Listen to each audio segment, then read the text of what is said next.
করে মাকে ভালোবাসতে চাই, আমিও মাকে ভালোবাসি। তুমি কি আমায় তোমার বন্ধু মনে করে কাছে টেনে নিতে পারো না? জান, তুমি যদি মাকে সত্যি ভালোবাসো আর আমাকে তোমার বন্ধু বলে মনে করো, তাহলে তুমি বাড়ি ফিরে এসো।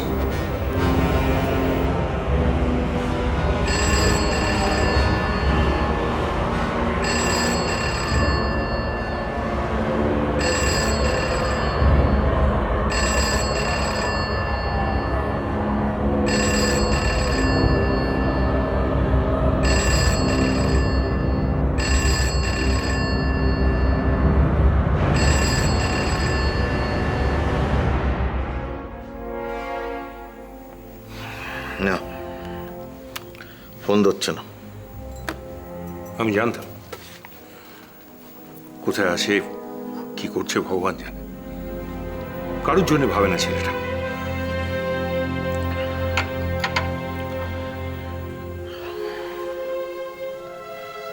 ঠিক না এটা।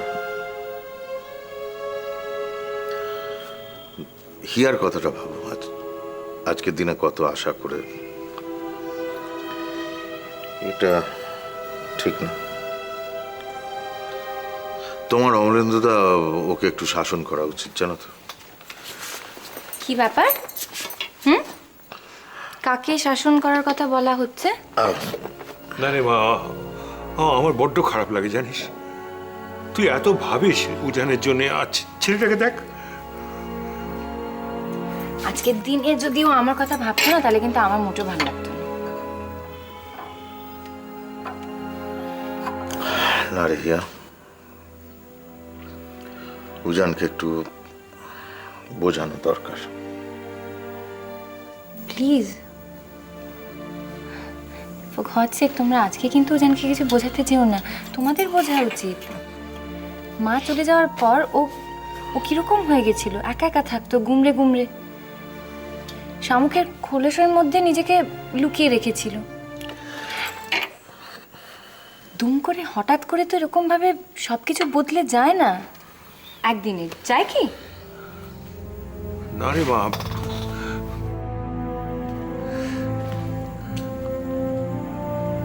একটা ম্যাচিওর ছেলে তলিয়ে ভাবলেই তো পারে। তা না সবেতে গোয়ার তুমি। আজ না হয় কিছু না বললি, কিন্তু কখনো সুযোগ পেলে ওকে বলিস। ওর জন্যই তো সব ভাবা, অথচ সারাদিনে বাবুর টিকিটি পর্যন্ত দেখা গেল না। না বাবা,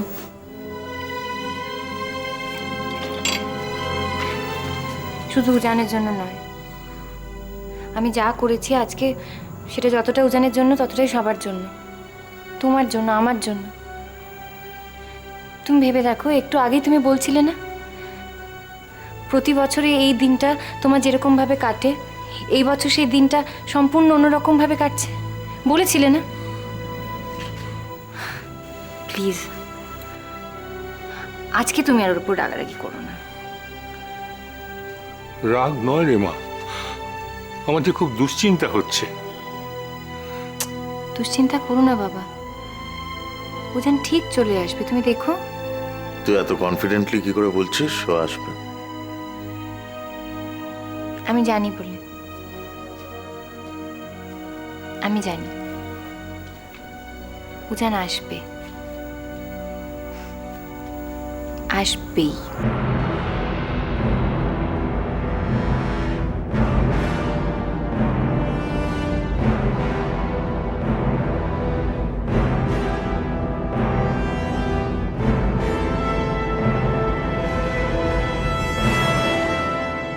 আচ্ছা, কে কে চা খাবে এক্ষুনি বলে দাও, এটা কিন্তু লাস্ট রাউন্ড। আমি আমিও। 2 চলতে পারে 1 কাপ। 3 আমাকেও হাফ কাপ দিস। বাদ। আমি কিন্তু জানি সকাল থেকে কত কাপ হয়েছে। হ্যাঁ, ছেড়ে দাও হিয়া, আজকের মতো। আজ মিষ্টিও খেয়েছে, একটা রসগোল্লা আর একটা কালাকাঁদ। এই, অভূতপূর্ব বাবা। ঠিক আছে, বাদ দে না, বাদ দে। চেয়েছিলাম তো হাফ কাপ চা, সবাই চাইলো আমিও চাইলাম, ঠিক আছে, বাদ দিয়ে দে। আমার তো একজনকে দেখে আজ খিদে তেষ্টা সব ভুলে যেতে বসেছি। এত মাঞ্জা দেওয়ার কি কারণ সেটাও তো বুঝতে পারি না। হ্যাঁ ইবা, আরে এতে মাঞ্জা দেওয়ার কি দেখলেন? একটা ভালো শাড়িও পরতে পারবো না ডক্টর গাঙ্গুলি? এই শাড়িটার আবার একটা ইতিহাসও আছে। একবার পুজোতে বৌদি ইভাকে এই শাড়িটা দিয়েছিল। কি সুন্দর দেখতে, তাই না হিয়া? কে পছন্দ করেছে দেখতে হবে তো। আরে বাবা, বৌদি তো ওই ডিসিশন নিতেই পারছিল না, শেষ পর্যন্ত আমি সিলেক্ট করেছি। আমি যদ্দূর জানি সেদিন আপনাদের সঙ্গে শপিংয়ে উজান গেছিল, and this is his choice. Ujan, কি বলছো তুমি? তখন ও কত ছোট, শাড়ি পছন্দ করতে পারে?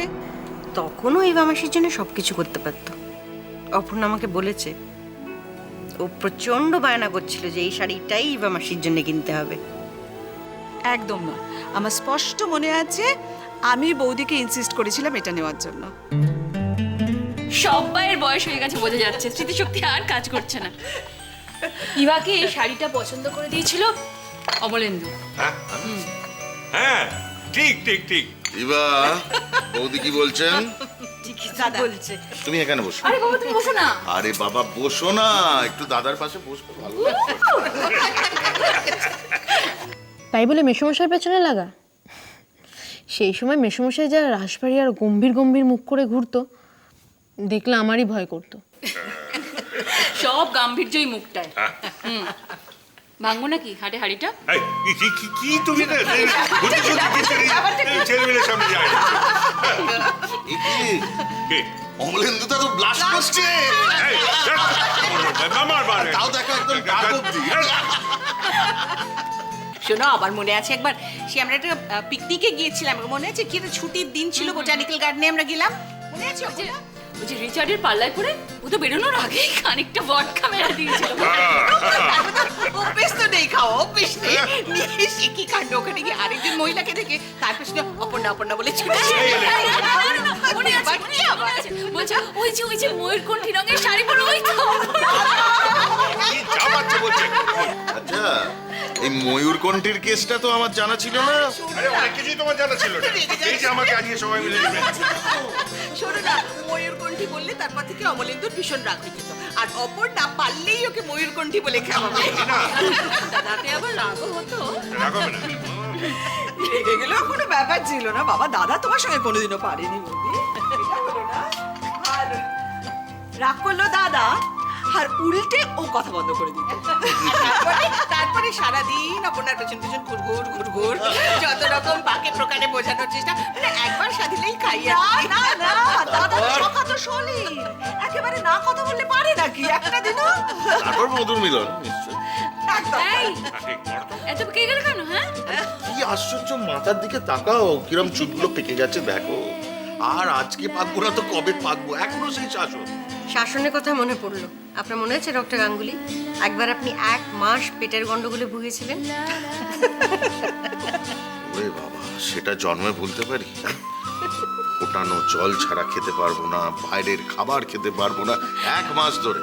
আর পথ্য বলতে শুধু ওই কি মনে আছে তোমার? কি মনে আছে? শিঙি মাছের ঝোল আর ওই গাঁদা পাতার ঝোল। ওরে বাবা, আর 1 মাস ধরে আমাকে ওই খাবার নার্সিং হোম। শোনো, ওটা গাঁদা পাতা নয়, ওটা গাঁদাল পাতা। একই হলো। এই এক সেকেন্ড কি? তুমি এত কিছু জানলে কি করে? কি করে জানলাম? ওই যে ওই হিয়া, আরে কদিন আগে আমি বলেছিলাম পেটে একটু ব্যথা করছে জানো তো, তারপর থেকে ওই ভয়ানক বস্তুটা এনে ওর ঝোল করে আমাকে খাওয়াচ্ছে। আরে অসম্ভব। ইয়া, এখানে আকাশ নীল